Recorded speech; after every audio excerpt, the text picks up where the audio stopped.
Alhamdulillahi Rabbil Alameen. As-salatu was-salamu ala khatamin nabiyyin wa ala alihi wa sahbihi ajma'in amma ba'd.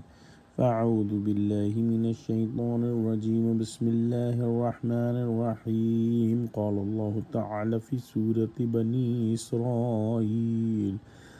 ذلك مما أوحى إليك ربك من الحكمة ولا تجعل مع الله إلها آخر فتلقى في جهنم ملوما مدحورا أفعصفاكم ربكم بالبنين واتخذ من الملائكة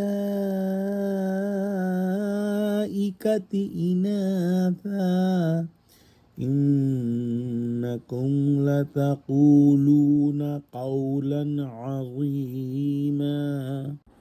Translation: This is of the wisdom your Rabb has revealed to you, and do not set up with Allah another God, lest you are thrown into Jahannam, hell, blamed and rejected. What? Has your Rabb then chosen to give you sons and has taken daughters for himself from among the angels?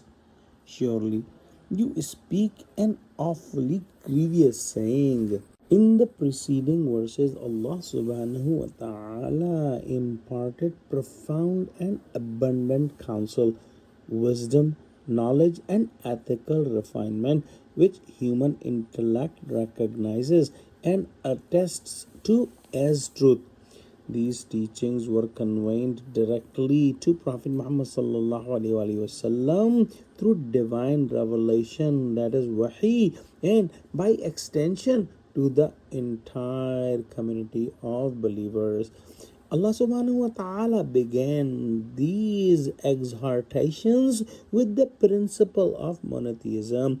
As we have read earlier, do not associate any other God with Allah. Similarly, these admonitions conclude by reaffirming monotheism, reminding the reader that all virtues and all good deeds and all righteous acts begin and end with pure monotheism.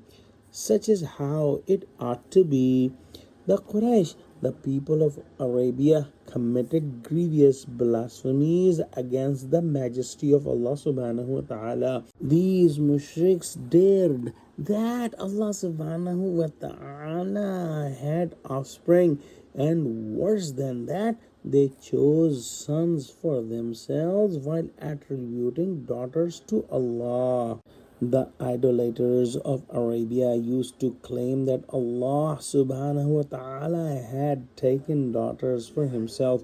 They fashioned idols and worshipped them, giving these idols feminine names like Lat, Manat, and Uzza. This was an immense blasphemy.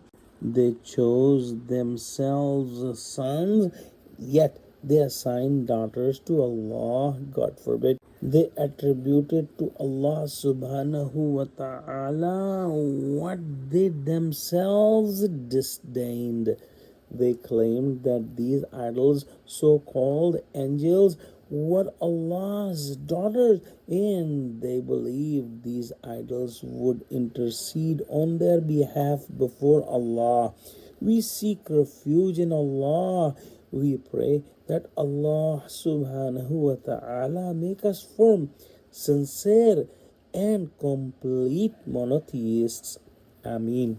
وآخر دعوانا عن الحمد لله رب العالمين والسلام عليكم ورحمة الله وبركاته.